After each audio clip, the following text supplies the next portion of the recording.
Imaginad esto, año 1995. Un banco británico con 233 años de historia, un pilar del sistema financiero, el banco de la mismísima reina de Inglaterra, se derrumba, de la noche a la mañana.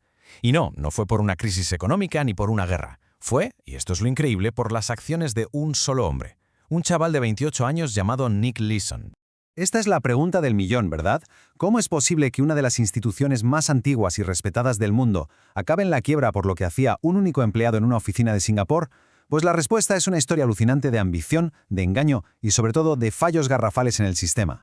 Para entender esta locura, vamos a desglosar la historia paso a paso, en 5 actos. Primero, veremos cómo ascendió este trader estrella. Luego, la creación de una cuenta secreta que lo cambió absolutamente todo. Seguiremos con la espiral de mentiras que vino después, el colapso final del imperio y, por último, las consecuencias de todo este desastre. Venga, vamos al lío. Nuestra historia arranca con Nick Leeson, un joven de clase trabajadora, pero, eso sí, con una ambición y una confianza en sí mismo que no le cabían en el pecho. Y esas ganas de comerse el mundo le llevaron directamente al epicentro financiero de Asia, la bolsa de Singapur. Y es que esta frase del propio Leeson lo resume todo. Era su lema. Desde siempre estuvo convencido de que era el mejor, una arrogancia que, le vino de perlas en el mundo de los traders, pero que también fue la semilla de su propia destrucción.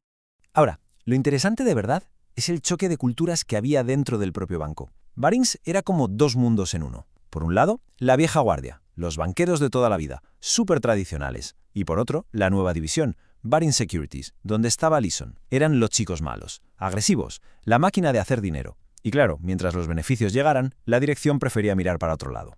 Y aquí está el error garrafal, el fallo que lo desencadenó todo. La regla número 1 de las finanzas, rota en 1000 pedazos, a Leeson le permitieron tener dos cargos que jamás deberían estar en manos de la misma persona. Él hacía las operaciones y a la vez él mismo las supervisaba y liquidaba. O sea, tenía libertad total para hacer y deshacer a su antojo sin que nadie le dijera ni pío. El escenario para el desastre estaba servido.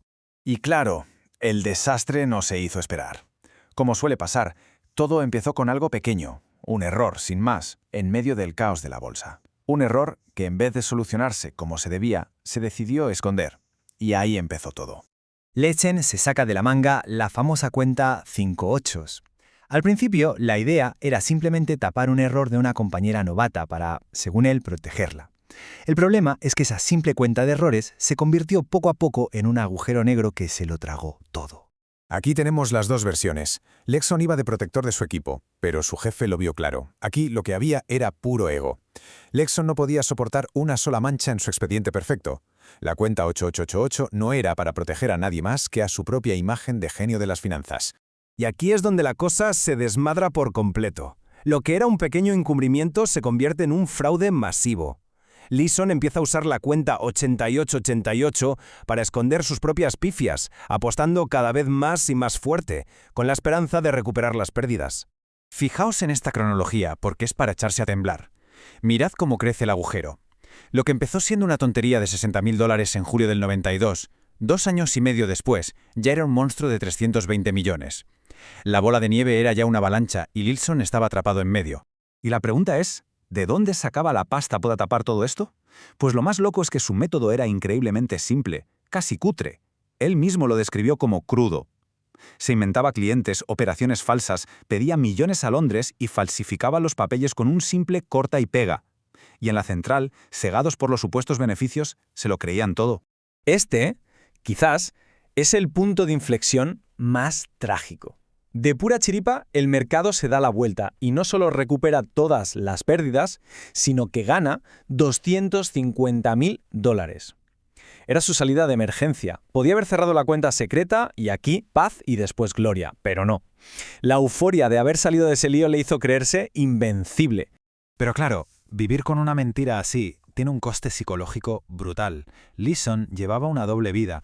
Por fuera era el rey de Singapur, el trader de oro. Por dentro vivía muerto de miedo, pensando que cada día le pillarían. No se cogía vacaciones porque sabía que si él no estaba, todo se destaparía.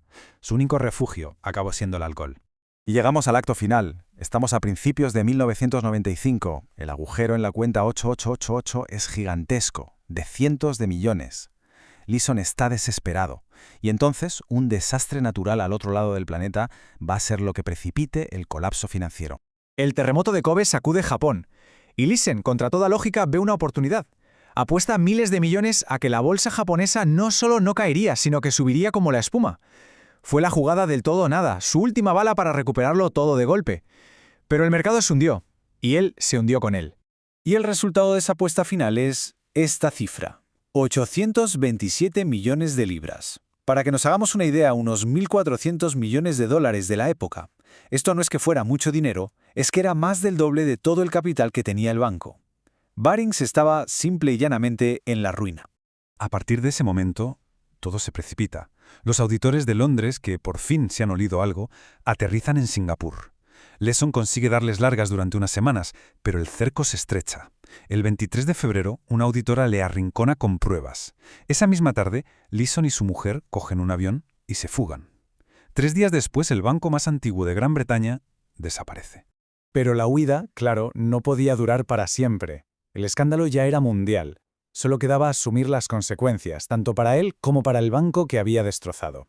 Tras una persecución de película, detienen a Leeson en Frankfurt, lo extraditan a Singapur y acaba en la cárcel. Mientras tanto, lo que quedaba de Barings Bank, una institución de más de 2 siglos, se vende por el precio simbólico de 1 libra, un final humillante para todo un imperio. Pero la pregunta es, ¿cómo pudo pasar algo así?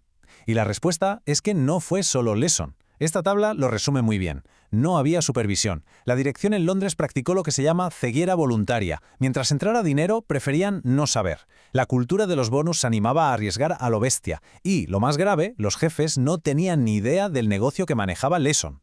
Al final, esta frase del propio Leeson es la más demoledora de todas. Su fraude no fue nada sofisticado, fue crudo, simple.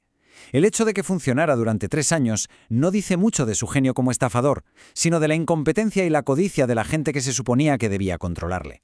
Y esto nos deja con una reflexión final, una que sigue tan vigente hoy como entonces. La historia de Nick Leeson ya tiene sus años, pero su eco resuena en cada nueva crisis financiera.